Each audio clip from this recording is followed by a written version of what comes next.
Hello dears, welcome back. ഇന്നത്തെ വീഡിയോയിലേക്ക് എല്ലാവർക്കും സ്വാഗതം.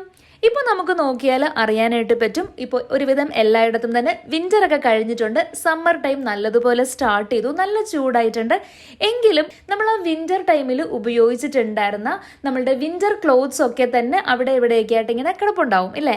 അപ്പോൾ നമുക്ക് ഈ വിൻ്റർ ക്ലോത്തിനെ ഒക്കെ ഒന്ന് എടുത്തിട്ട് എങ്ങനെയാണ് ക്ലീൻ ചെയ്യേണ്ടതെന്നും സ്റ്റോർ ചെയ്യേണ്ടതെന്നും നോക്കാം, അടുത്തൊരു വിൻ്റർ ആവുന്നത് വരെ. അപ്പോൾ വീഡിയോ പെട്ടെന്ന് കണ്ടിട്ട് വരാം.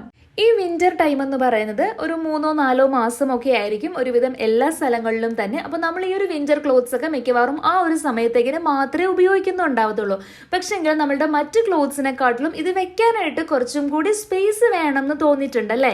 അപ്പോൾ ആദ്യമായിട്ട് ഞാൻ ചെയ്യുന്നത് എല്ലാവരുടെയും വിന്റർ ക്ലോത്ത്സ് പല സ്ഥലങ്ങളിലായിട്ട് കിടന്നിരുന്ന എല്ലാത്തിനെയും കൊണ്ട് കൊണ്ടുവന്ന് എടുത്ത് ഒരുമിച്ച് ആക്കുക എന്നുള്ളതാണ്. അപ്പോൾ മാത്രമേ ഉള്ളൂ നമുക്ക് എന്തുമാത്രം ഉണ്ടെന്നും എന്തൊക്കെയാണ് ചെയ്യേണ്ടതെന്നും ഒരു ഐഡിയ കിട്ടുള്ളൂ. ഇതൊക്കെ തന്നെ നമ്മൾ പ്രോപ്പറായിട്ട് സ്റ്റോർ ചെയ്ത് വെക്കുവാണെങ്കിൽ അടുത്തൊരു വിന്റർ ആകുമ്പോഴത്തേക്കിനും നമ്മൾ വീണ്ടും ഈ സെയിം സെറ്റ് വാങ്ങേണ്ട ആവശ്യം വരത്തില്ല. ഇതിൽ തീരെ ഉപയോഗിക്കാതെ ഉണ്ടായിരുന്നത് ഞാൻ അതേപോലെ തന്നെ മടക്കി മാറ്റി വെക്കുവാണ്.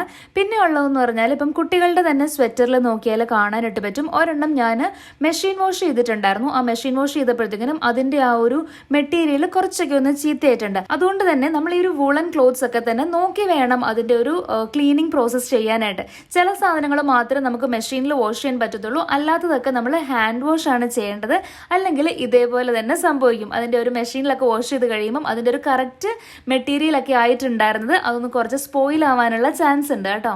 അപ്പോൾ ഇനി ഞാൻ ചെയ്യുന്നത് ഒരു ബക്കറ്റ് എടുത്തിട്ട് അതിൽ വെള്ളത്തിൽ കുറച്ച് നമ്മളുടെ സോപ്പ് പൊടി ഇട്ടിട്ട് ഇതിനെ സോക്ക് ചെയ്ത് വെക്കാനായിട്ട് പോകുക. പിന്നെ ശ്രദ്ധിക്കാനുള്ളതെന്ന് പറഞ്ഞാൽ കളർ ഇളകുന്നതാണെങ്കിൽ നമുക്ക് കാണുമ്പോൾ അറിയാലോ, അത് ഒരുമിച്ച് സോക്ക് ചെയ്യാതിരിക്കുന്നതായിരിക്കും നല്ലത്. അങ്ങനെ ആകുമ്പോഴത്തേക്കിനും കളർ പിടിക്കുമല്ലോ.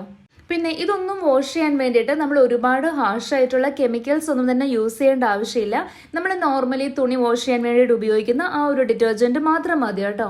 അപ്പോൾ ഞാനിവിടെ വളരെ സോഫ്റ്റ് ആയിട്ടുള്ള മെറ്റീരിയലിൻ്റെതായിട്ടുള്ള ജാക്കറ്റ്സും അതേപോലെ സ്വെറ്ററും ഒക്കെയാണ് ഹാൻഡ് വാഷിന് വേണ്ടിയിട്ട് എടുക്കുന്നത്. ഇനിയുള്ള വളരെ ഇമ്പോർട്ടൻ്റ് ആയിട്ടുള്ള കാര്യം എന്ന് പറഞ്ഞാൽ നമ്മളിങ്ങനെ സോക്ക് ചെയ്ത് കുറച്ച് നേരം വെച്ചതിന് ശേഷം അതിനെ എടുത്ത് അതിൻ്റെ ആ ഒരു സോപ്പ് വെള്ളമൊക്കെ കളഞ്ഞ് ഒരു 2-3 തവണയായിട്ട് ഇതിനെ റിൻസ് ചെയ്ത് വാഷ് ചെയ്ത് എടുക്കുമല്ലോ. ആ എടുത്തതിന് യാതൊരു കാരണവശാലും നമ്മൾ മറ്റ് ക്ലോത്ത്സ് ഒക്കെ ഹാൻഡ് വാഷ് ചെയ്തിട്ട് പിഴിയുന്നത് പോലെ ആ തുണീനെ അങ്ങനെ ചെയ്യാനേ പാടില്ല. അങ്ങനെ ചെയ്യുമ്പോഴത്തേക്കിനും അതിൻ്റെ ഒരു പ്രോപ്പർ ഷേപ്പ് അങ്ങ് നഷ്ടപ്പെടും. അതേപോലെ തന്നെ ആ തുണിയൊക്കെ അങ്ങ് വല്ലാണ്ട് അങ്ങ് ചീത്തയാവും. ഞാൻ നേരത്തെ ഒരു സ്വെറ്റർ കാണിച്ചില്ലേ, അപ്പം അതേപോലെ ആ നൂലൊക്കെ അങ്ങ് നമുക്ക് പിന്നീടൊന്നും ശരിയാക്കാൻ പറ്റാത്ത രീതിയിൽ അങ്ങ് ഒരുപാട് അങ്ങ് വലിയുകയൊക്കെ ചെയ്യും. അപ്പോൾ അങ്ങനെ ചെയ്താലും അത് പിന്നീട് നമ്മൾ എടുത്ത് ഉപയോഗിക്കുന്ന സമയത്ത് കാണാനായിട്ട് പറ്റും. അതങ്ങ് ആദ്യം ഉണ്ടായിരുന്നതിനെക്കാട്ടിലും അതിങ്ങനെ തൂങ്ങി കിടക്കുന്നത് അറിയാനായിട്ട് സാധിക്കും. അപ്പോൾ അതുകൊണ്ട് വെള്ളമുള്ള സമയത്ത് അതിന് നമ്മൾ ഇതേപോലെ ഒരു ടവൽ വെച്ചിട്ട് ആ ടവലിൻ്റെ മുകളിലേക്ക് ഇതങ്ങ് വെച്ച് ആ വെള്ളം അങ്ങ് അബ്സോർബ് ആവുന്നത് വരെ വെയിറ്റ് ചെയ്യാം. നേരത്തെ നമ്മൾ വാഷ് ചെയ്തെടുത്തിട്ടുള്ള ആ ഒരു ജാക്കറ്റ്സ് ഒക്കെ തന്നെ ഇതേപോലെ ടവൽ വെച്ചിട്ട് ആ ടവലിൻ്റെ മുകളിലേക്കാണ് കേട്ടോ ഇതൊന്ന് വെള്ളം പോവാനായിട്ട് കുറച്ച് നേരം വെച്ച് നല്ലതുപോലെ കവർ ചെയ്ത് വെച്ച് കഴിഞ്ഞിട്ടാണ് ഇതിനെ എടുക്കുന്നത്. അപ്പോൾ ആ സമയം കൊണ്ട് ഇത് അഥവാ നമ്മൾ വിരിച്ചിട്ട് കഴിഞ്ഞാലും വെള്ളം ഇങ്ങനെ ഇറ്റിറ്റ് വീഴുന്ന ആ ഒരു കണ്ടീഷൻ മാറിയിട്ടുണ്ടാവും. അപ്പോൾ ഞാൻ ഓരോന്നായിട്ട് ഇങ്ങനെ ചെയ്തെടുക്കുന്നുണ്ട്. ഒരുപാട് നേരമൊന്നും വെക്കണം എന്നില്ല. ആ ഒരു വെള്ളം ഇങ്ങനെ വലിഞ്ഞു പോകാനുള്ള ആ ഒരു സ്റ്റേജിലുള്ള വെള്ളം ഉണ്ടല്ലോ, അതത്രയും മാറി കിട്ടുന്നത് വരെ നമുക്ക് ഈ ഒരു ടവലിൽ വെച്ചിട്ട് അതിനെ അങ്ങ് വെള്ളം മാറ്റിയെടുക്കാം. അതിനുശേഷം അതിനെ വിരിച്ചിടാം. ഇങ്ങനെ ഇടുമ്പോഴും നമ്മളിങ്ങനെ ഫുള്ളായിട്ട് തൂക്കിയിടുന്ന രീതിയിൽ ഇടാതെ എവിടെയെങ്കിലും ഇങ്ങനെ അതിന് കുറച്ചൊരു സപ്പോർട്ട് കിട്ടുന്നത് പോലെ ഇട്ടിട്ട് അതിനെ ഉണക്കിയെടുക്കുന്നതായിരിക്കും കേട്ടോ നല്ലത്. ഇവിടെ ഞാൻ കാണിച്ചിട്ടുള്ളത് ആദ്യത്തെ ഒരു സെറ്റാണ്. ആദ്യത്തെ ഒരു സെറ്റിൽ ഒരു 3-4 എണ്ണമാണ് ഇതേപോലെ ബക്കറ്റിൽ വെച്ചിട്ട് സോക്ക് ചെയ്തെടുത്തിട്ടുണ്ടായിരുന്നത്. ഇതേപോലെ നമ്മളുടെ കയ്യിലുള്ള എല്ലാ വിന്റർ ക്ലോത്ത്സും ഈ ഒരു സെയിം പ്രൊസീജിയർ തന്നെ ഫോളോ ചെയ്തിട്ട് ഓരോ സെറ്റ് ആക്കിയിട്ട് എടുക്കാം. ഇനി നമുക്ക് ഇതേപോലെ നമ്മൾ വാഷ് ചെയ്ത് ക്ലീൻ ചെയ്തെടുത്തിട്ടുള്ള എല്ലാ വൂളൻ ക്ലോത്ത്സും ഒരുമിച്ച് കൊണ്ടുവന്നിട്ട് ഇതിനെ നമുക്ക് ഫോൾഡ് ചെയ്യാം. നല്ലതുപോലെ മടക്കി വെച്ച് കഴിഞ്ഞാൽ ഇതിനെ നമ്മൾ പിന്നീട് അയൺ ചെയ്യേണ്ട ആവശ്യമൊന്നുമില്ല. നമ്മൾ നേരത്തെ പറഞ്ഞതുപോലെ ഇങ്ങനെ കുറച്ച് നല്ല സോഫ്റ്റ് ആയിട്ടുള്ള മെറ്റീരിയൽ ഒക്കെ ആണെങ്കിൽ നമുക്ക് അയൺ ചെയ്യാനായിട്ടും കുറച്ച് പാടായിരിക്കും. അപ്പോൾ പ്രോപ്പറായിട്ട് ഫോൾഡ് ചെയ്ത് വെച്ച് കഴിഞ്ഞാൽ നമുക്ക് നെക്സ്റ്റ് ടൈം ആകുമ്പോഴത്തേക്കിനും ഇതിനെ അങ്ങ് എടുത്ത് ഉപയോഗിക്കാനായിട്ട് പറ്റും. അപ്പോൾ ഞാൻ ഇതേപോലെ എല്ലാത്തിനെയും ഫോൾഡ് ചെയ്തെടുക്കുന്നുണ്ട്. അങ്ങനെ ഫോൾഡ് ചെയ്യുന്ന സമയത്ത് കാണാനായിട്ട് പറ്റും ചില ടൈപ്പിലുള്ള സ്വെറ്റേഴ്സിലൊക്കെ ഇങ്ങനെ നമ്മൾ കഴുകി കഴിഞ്ഞാലും ഒക്കെ ചെറിയ ചെറിയ നൂലും ഒക്കെ ഇങ്ങനെ പിടിച്ചിരിപ്പുണ്ടാവും. അത് നമ്മൾ കൈകൊണ്ട് തട്ടിയാലൊന്നും പോവത്തില്ല. അപ്പോൾ അതിന് വേണ്ടിയിട്ട് നമുക്ക് ഇതേപോലെയുള്ള ടൂത്ത് ബ്രഷ് ഉപയോഗിച്ചിട്ട് ഒന്ന് നല്ലതുപോലെ വൈപ്പ് ചെയ്ത് കഴിഞ്ഞാൽ ആ ചെറിയ നൂലും അങ്ങനെയുള്ള കുഞ്ഞു കുഞ്ഞു സംഭവങ്ങളൊക്കെ ഉണ്ടല്ലോ, വേറെ ക്ലോത്ത്സിൽ നിന്ന് വന്നതും അല്ലെങ്കിൽ ഈ ക്ലോത്തിന്റെ തന്നെ ആയിട്ടുള്ള നാര് പോലെയൊക്കെ ഇരിക്കുന്നതൊക്കെ മാറ്റിക്കളയാനായിട്ട് പറ്റും. ഈ ഒരു കാര്യം കൂടെ ചെയ്ത് കഴിഞ്ഞിട്ട് ഇനി നമുക്ക് ഇതെല്ലാം പരിപാടിയെല്ലാം കഴിഞ്ഞിട്ടുണ്ട്. ഇനി നമുക്കിവിടെ പ്രോപ്പറായിട്ട് സ്റ്റോർ ചെയ്താൽ മാത്രം മതി. അപ്പോൾ അതിന് വേണ്ടിയിട്ട് ഇവിടെ ഞാൻ എടുത്തിട്ടുള്ളത് കുറച്ച് ക്ലോത്ത് ബാഗ്സ് ആണ് കേട്ടോ എടുത്തിട്ടുള്ളത്. ഇനി അതല്ല നിങ്ങൾ ഉപയോഗിക്കാതെ ഇരിക്കുന്ന സ്യൂട്ട് കേസ് ഒക്കെ ഉണ്ടെങ്കിൽ അതിൻ്റെ ഉള്ളിൽ വെക്കാം. അതല്ലാതെ ഇപ്പം വൂളൻ ക്ലോത്ത്സ് വെക്കാൻ വേണ്ടിയിട്ട് തന്നെയുള്ള സ്റ്റോറേജ് ബോക്സസ് ഒക്കെ ഉണ്ടെങ്കിൽ അത് ഉപയോഗിക്കാം. അതൊക്കെ നമ്മളുടെ ഒരു സൗകര്യം പോലെ. ഒരു കാര്യം എന്ന് പറഞ്ഞാൽ അധികം അങ്ങനെ പൊടിയും അഴുക്കും എയറും ഒന്നും കയറാത്ത സ്ഥലത്ത് വെക്കുവാണെങ്കിൽ അതായിരിക്കും നല്ലത്. കാരണം ഇപ്പൊ നമ്മൾ ഓൾറെഡി ക്ലീൻ ചെയ്തൊക്കെ എടുത്തിട്ടുള്ളതാണല്ലോ.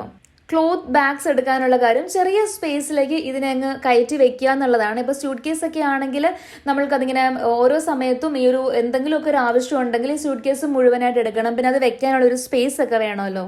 ഇനി ഇത് സ്റ്റോർ ചെയ്യുന്ന സമയത്ത് ഓരോ ആളുകളുടെയും ആയിട്ട് ഇതിനെ സെഗ്രിഗേറ്റ് ചെയ്തിട്ട് അതിൻ്റെതായിട്ടുള്ള ബോക്സിൽ അല്ലെങ്കിൽ ഇതേപോലെ ബാഗ്സിൽ ഇട്ട് വെച്ചാൽ ആ ഓരോ ആളുകളുടെയും ക്ലോത്ത്സ് വെച്ചേക്കുന്നതിൻ്റെ അടുത്തായിട്ടൊക്കെ തന്നെ അല്ലെങ്കിൽ അതിൻ്റെ കുറച്ച് മുകളിലായിട്ടൊക്കെ തന്നെ നമുക്കിത് വെക്കാനായിട്ട് പറ്റും. ചില ക്ലോത്ത് ബാഗിൻ്റെയൊക്കെ ആ ഒരു മൗത്ത് പോർഷൻ നമുക്ക് നല്ലതുപോലെ ടൈ ചെയ്യാനൊക്കെ പറ്റുന്നുണ്ടായിരുന്നു. അങ്ങനെ ടൈ ചെയ്ത് വെക്കും. പിന്നെ അതേപോലെ എന്ന് പറഞ്ഞാൽ എൻ്റെ കയ്യിൽ ഇതേപോലെ നമ്മൾ ഈ ഒരു വാർഡ്രോബിലുള്ള ക്ലോത്ത്സിനൊക്കെ ഒരു നല്ലൊരു ഫ്രഷ്നെസ് കിട്ടാൻ വേണ്ടിയിട്ട് യൂസ് ചെയ്യുന്ന ചെറിയ ചെറിയ ഈ ഒരു ബോൾസ് പോലത്തെ ഉണ്ടായിരുന്നു. അപ്പം അത് ഞാൻ 1-2 ഉണ്ടായിരുന്നുള്ളൂ. അപ്പോൾ ഉള്ളത് ഞാൻ 1-2 ബാഗ്സിലേക്ക് ഇട്ട് കൊടുക്കുന്നുണ്ട്. അപ്പം ഇതില്ലെങ്കിലും കുഴപ്പമൊന്നുമില്ല കേട്ടോ. ഇപ്പോൾ ഇവിടെ ഞാൻ എൻ്റെ കയ്യിൽ അവൈലബിൾ ആയിട്ടുള്ള ബാഗ്സിൽ ഇത് സ്റ്റോർ ചെയ്യുന്നതേ ഉള്ളൂ. അതല്ലാതെ ഇത്രയും പോലും സ്പേസ് കുറച്ചും കൂടി ലാഭിക്കണം എന്നൊക്കെ ഉള്ളവർക്ക് വാക്വം ബാഗ്സ് കിട്ടും. വാക്വം ബാഗ്സിലാണെങ്കിൽ അതിപ്പോൾ നമ്മളുടെ വൂളൻ ക്ലോത്ത്സ് മാത്രമല്ല ഏത് ടൈപ്പിലുള്ള ക്ലോത്ത്സോ ബ്ലാങ്കറ്റ്സോ അല്ലെങ്കിൽ നമ്മൾ ഇപ്പം ട്രാവലിന് വേണ്ടിയിട്ട് ഉപയോഗിക്കുന്ന ബാഗ്സ് ഒക്കെ വെച്ചിട്ട് അതിലുള്ള എയർ കംപ്ലീറ്റ് ആയിട്ട് റിമൂവ് ചെയ്ത് വെച്ച് കഴിഞ്ഞാൽ അത് ഒത്തിരി സ്പേസ് സേവിങ് ആണ് കേട്ടോ. അപ്പോൾ എല്ലാം നമ്മൾ സ്റ്റോർ ചെയ്തിട്ടുണ്ട്. ഇനി നമുക്ക് ഇതൊക്കെ തന്നെ അടുത്ത വിന്ററിൽ എടുത്താലും മതി. അപ്പോൾ അടുത്ത വിന്ററിൽ എടുക്കുന്ന സമയത്താണെങ്കിലും ശ്രദ്ധിക്കാനുള്ള കാര്യം എന്ന് പറഞ്ഞാൽ ഓരോ തവണ ഇട്ടതിന് ശേഷവും ഈ ജാക്കറ്റ്സും അതേപോലെ തന്നെ സ്വെറ്റേഴ്സും ഒന്നും എല്ലാ ദിവസവും വാഷ് ചെയ്യേണ്ട ആവശ്യമില്ല. ശരിക്കും പറഞ്ഞാൽ ഒരു 6-7 തവണയൊക്കെ തന്നെ നമ്മൾ ഇട്ടതിന് ശേഷം ഇതിനെ വാഷ് ചെയ്താലും മതി.